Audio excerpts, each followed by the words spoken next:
Et bonjour à tous et bienvenue dans cette nouvelle vidéo. Nous allons voir aujourd'hui comment il est possible de se créer un ISO customisé Debian NetInstall afin de faire une installation un petit peu automatisée selon les configurations que vous préférez. C'est notamment là-dessus que se base JoeXOS afin de pouvoir déployer automatiquement une installation sur laquelle il suffit d'appuyer sur Enter et que tout se fasse correctement. Donc évidemment il s'agit là de configurations qui sont un petit peu particulières. Ça va être utile surtout dans le cas où vous faites une installation de manière répétée du même système avec les mêmes configurations. Donc c'est pas forcément très utile si vous installez une fois ou l'autre Debian, mais ça peut être toutefois très intéressant de voir comment ça fonctionne. S'agissant également de configurations assez avancées, vous allez devoir effectuer plusieurs tests afin de trouver les options qui vont bien pour votre système et obtenir le résultat parfait que vous désirez. Donc dans notre cas, on va générer un petit ISO avec le Preseed. On va voir comment tout cela peut se faire, comment créer un ISO avec Preseed à partir d'un ISO de base Debian NetInstall. On va modifier un petit peu ce Preseed et on va ensuite démarrer l'installation dans une machine virtuelle. Donc pour cela, je vous ai préparé tous les documents nécessaires sur le GitHub de Tonton Joe avec les fichiers de base. Donc ici dans ISO Linux, ça va être là que se trouvent les fichiers du menu qui vous est présenté lors de l'installation, que j'ai donc préparé pour ce test et que vous pourrez modifier ensuite à votre guise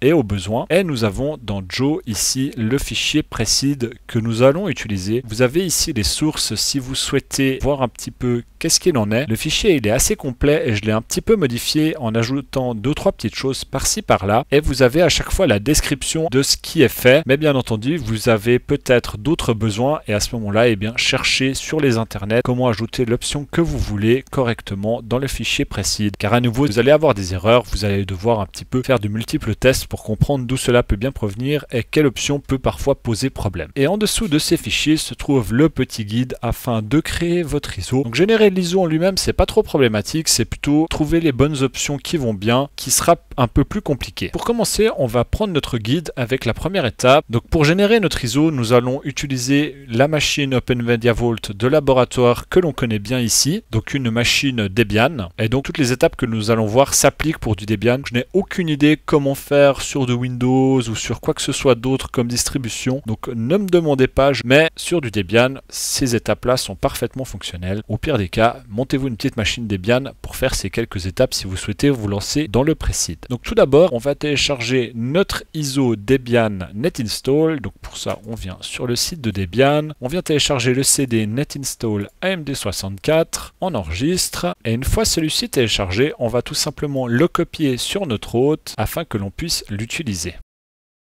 Une fois l'ISO disponible sur notre hôte, on va créer un dossier sur lequel nous allons venir monter son contenu, mkdir/ment/iso. On va ensuite monter notre ISO dans ce dossier afin de pouvoir accéder à son contenu en éditant bien entendu l'emplacement de l'ISO source. Donc dans notre cas, il se trouve ici. On nous dit ici, petit warning, que l'ISO est protégé en écriture. Ce n'est pas un souci dans notre cas. On va venir ensuite copier le contenu de notre ISO dans un autre dossier. Donc à présent, nous avons dans Extracted ISO le contenu de notre ISO. Une fois l'extraction terminée, venez récupérer le contenu de l'archive que je vous ai préparé sur le GitHub et venez copier les deux dossiers ISO Linux et Joe dans le dossier Extracted ISO. Donc au niveau des modifications effectuées, on vient d'envoyer 3 fichiers dans notre futur ISO Preseed. L'un contient le dossier dans lequel se trouve notre Preseed, ce dossier est Joe preseed.cfg. Puis dans ISO Linux, nous avons envoyé 2 fichiers. Le premier qui s'appelle menu.cfg. Dans celui-ci, en fait, on a juste supprimé une entrée du menu qui n'est pas utile, qui est le menu d'installation par défaut. Mais par contre, on va venir dans txt.cfg qui se trouve ici, éditer l'entrée de notre menu afin que celle-ci utilise notre fichier de Preseed. Donc on voit que l'entrée du menu va s'appeler Joe Preceded Installation et que l'on a ici le fichier de Preseed qui est indiqué, donc CD-ROM Joe Preseed.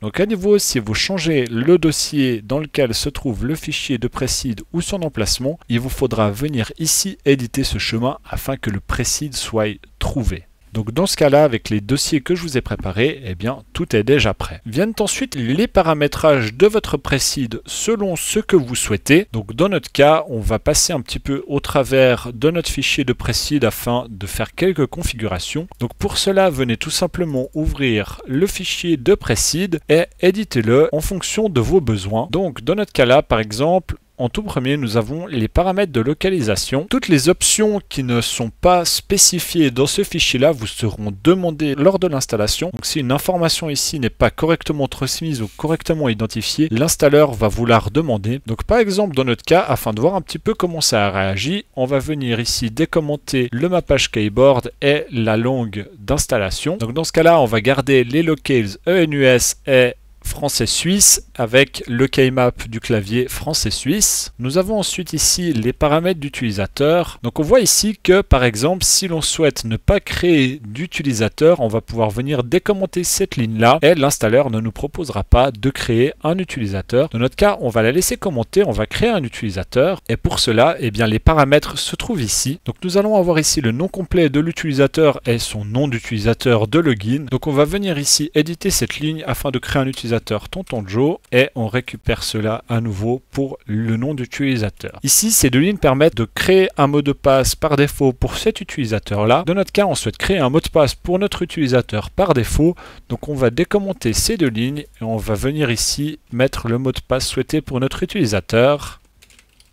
Dans ce cas-là, mot de passe 1. Viennent ensuite les paramètres de l'utilisateur root avec à nouveau ici la possibilité de générer le mot de passe par défaut de l'utilisateur. Dans notre cas, on va mettre un mot de passe par défaut qui sera mot de passe 1. Donc on aura à la fois le mot de passe 1 pour l'utilisateur et pour root. Nous avons ensuite ici quelques configurations pour le réseau, pour les miroirs à utiliser. Viennent ensuite les paramètres d'horloge. Donc dans notre cas, on va spécifier que l'on souhaite utiliser la time zone Europe-Zurich. Nous avons ici les paramètres de configuration pour l'installation. Donc sur quel disque ça va être installé, comment, le formatage, le partitionnement, etc. Donc à nouveau, on va pas tellement rentrer dans ces détails-là. Si vous souhaitez configurer finement ces formatages-là, c'est ici que ça se trouve. Vous avez notamment pas mal de documentation là-dessus, mais vous allez devoir passer par plusieurs essais pour vous assurer que ça fonctionne selon vos souhaits. Une des possibilités les plus intéressantes par contre, ça va être la possibilité d'installer des packages supplémentaires lors de l'installation de votre ISO. Donc dans notre cas, on va décommenter cette ligne-là, ce qui aura pour effet d'installer les packages suivants qui sont spécifiés ici. Donc évidemment, si vous souhaitez en supprimer, n'hésitez pas à venir modifier cette ligne afin que cela corresponde exactement à ce que vous souhaitez ou ce que vous avez besoin. Mais n'installez pas non plus des packages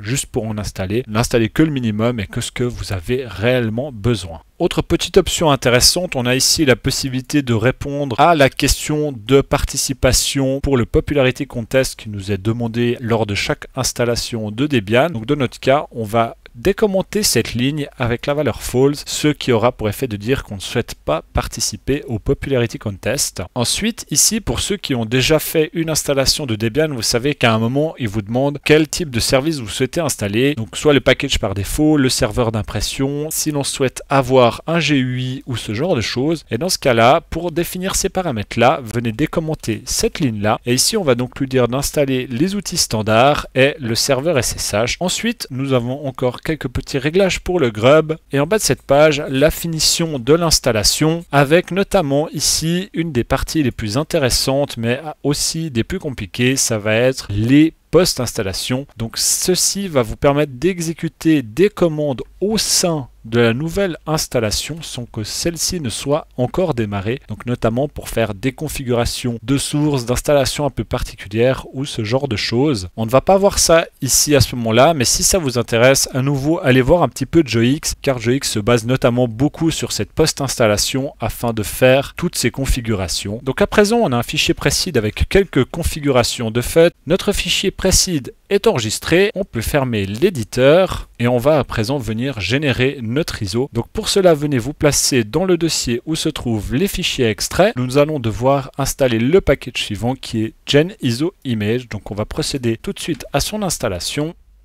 C'est chose faite et l'on peut à présent procéder à la génération du fichier ISO. Au niveau de la génération de l'ISO, on va utiliser cette commande-là. Et la seule option que vous pourriez avoir envie de venir modifier dans cette ligne de commande, c'est l'emplacement où se trouvera l'ISO lorsqu'il aura été généré et éventuellement ici le nom de l'ISO. Dans notre cas, on va le laisser tel quel, on copie et on génère notre ISO. Celui-ci doit donc se trouver à présent dans notre dossier root et le voici, preceded debian.iso. On peut contrôler sa taille, il est un tout petit peu plus gros que l'ISO de base. Ce n'est pas un souci et ça semble correct. Donc à présent, ce qu'on va faire, c'est mettre à disposition cet ISO dans une machine virtuelle Proxmox et on va la démarrer ensemble. Voilà, notre machine virtuelle est prête. On va tout de suite la démarrer sur notre ISO customisé. On voit ici donc notre menu customisé, donc on a ici l'entrée comme nous l'avons configuré qui s'appelle donc Job Preceded Installation et on va démarrer là-dessus. Donc on nous demande ici la langue d'installation de Debian car en effet nous ne l'avons pas spécifié dans notre installation Precede. On va faire Enter mais on va voir qu'après il ne va pas nous demander la langue du clavier.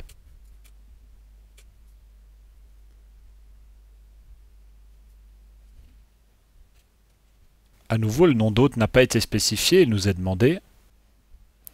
La méthode de partitionnement également pas spécifiée dans le Precede, donc demandé.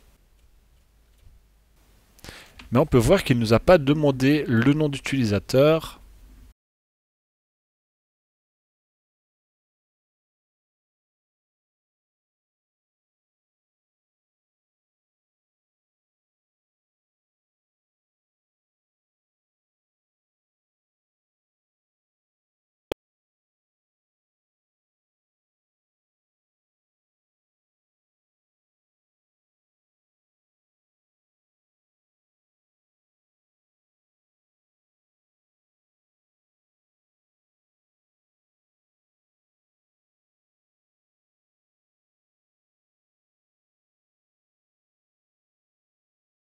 Voilà, l'installation est terminée. On va à présent démarrer sur notre système d'exploitation Precede. Et on va juste venir vérifier que les quelques configurations qui sont passées sont correctement configurées dans notre OS. Donc notamment le login de l'utilisateur root qui doit avoir un mot de passe 1. C'est bel et bien le cas et nous devrions avoir un utilisateur qui s'appelle Tonton Joe. C'est bien le cas et nous devrions avoir la possibilité d'utiliser sudo qui a été correctement installé.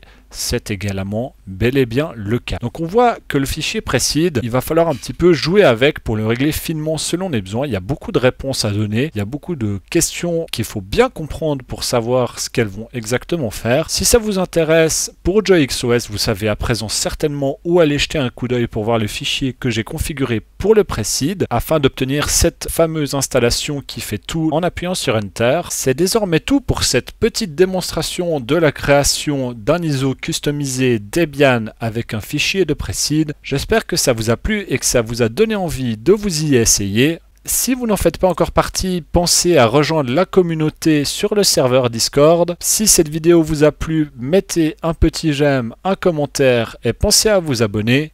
Et je vous dis à la prochaine. Ciao ciao.